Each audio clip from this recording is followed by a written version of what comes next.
Welcome to the show, everybody. Joseph Robert, the Fantasy Football Counselor. We're talking fantasy football draft strategy. I'm going to give you guys 10 tips to dominate your fantasy football leagues. Let's get to it.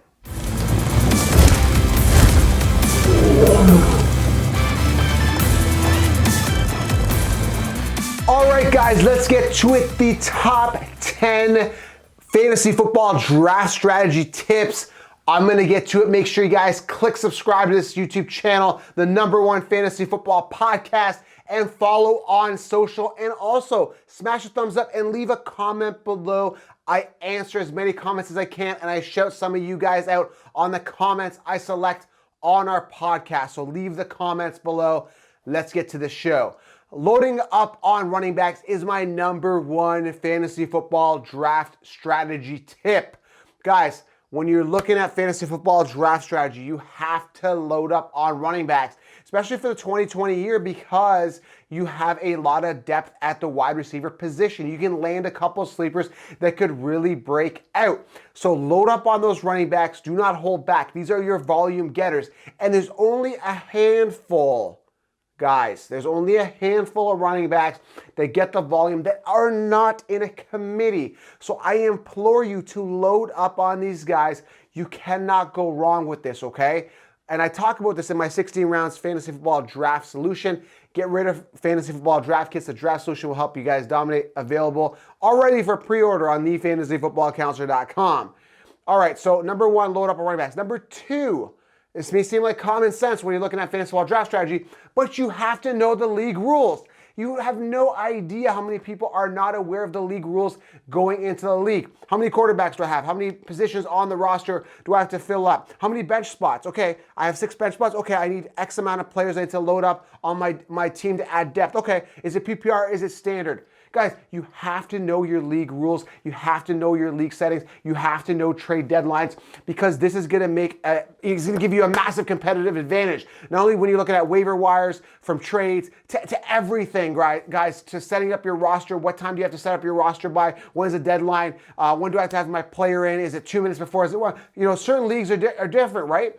Everything matters, guys, so you have to know your league rules. I know this seems like common sense, but trust me, guys, common sense ain't that common anymore. Know your league rules. Coming at #3, know your average draft positions, okay? So what I mean by that is do a lot of mock drafts. Know when players are going to be coming off the board. So, for example, if you really like, I don't know, Zeke Elliott in round 1, understand that he probably is coming off in the first 3 picks. If you like another player, a certain wide receiver, right, that you think is going to be a sleeper, do 50 mock drafts and realize, okay, this guy's coming off typically in the 7th round. I may want to snag him up in the 6th round in case I miss him, right? So you may have to go a little bit earlier on players. So know your ADPs and get the players you want, okay?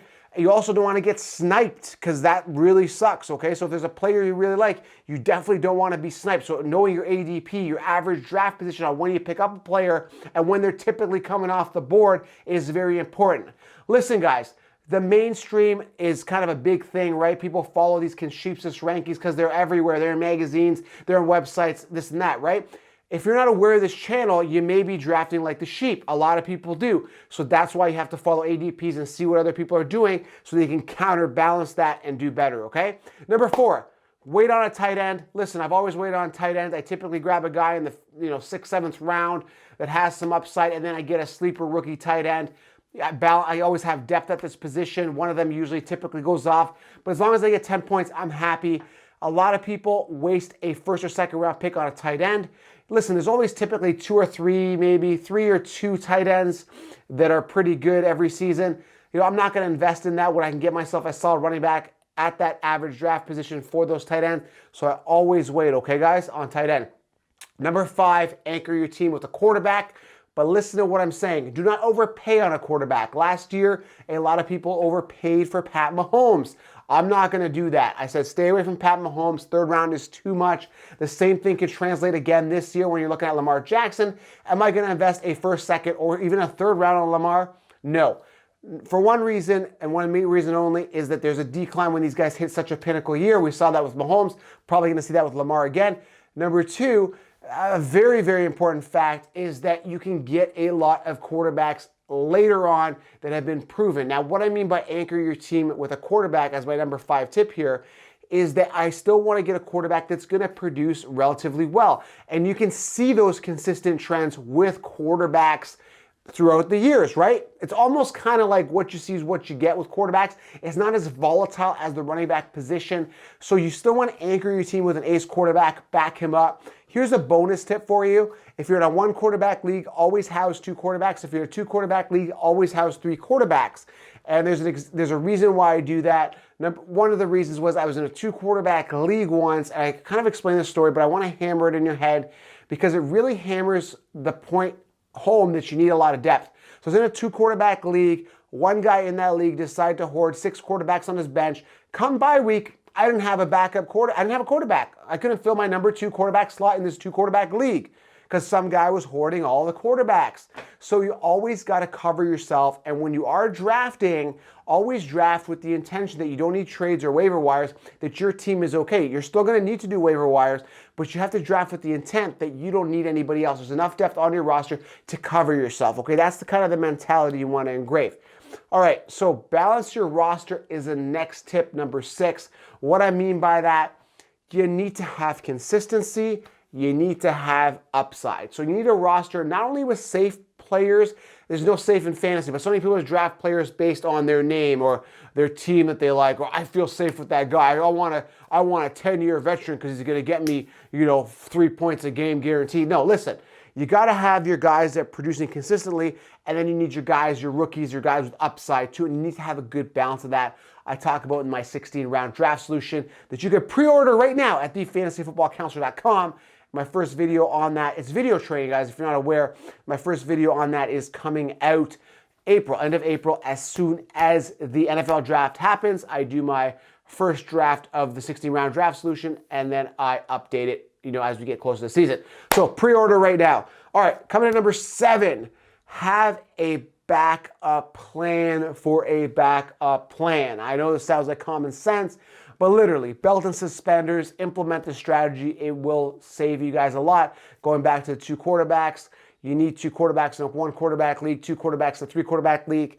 Very important. Always back yourself up. In a 2 running back league, I like to house 5 running backs. Yes, 5 running backs in a 2 running back league. Yes, sounds crazy, but I always have a backup plan for a backup plan, okay? Always add depth. Number 8, implement my CUDDY system. If you're not familiar with the CUDDY system, head on over to thefantasyfootballcounselor.com. I have an article on this. Actually, there's an article here on YouTube below. I'm going to link the article.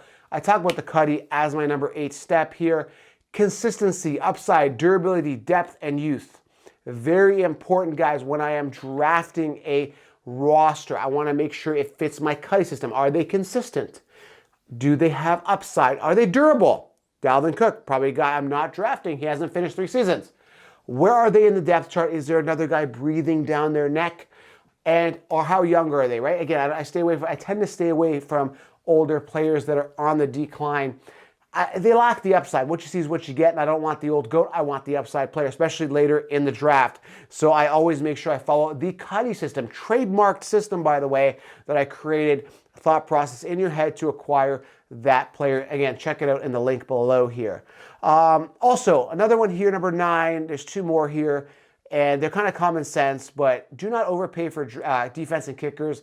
Listen, a lot of leagues are straying away from the defenses. I hate defense, especially hate IDP, individual defensive players. I hate them. Why I hate them is very simple, guys.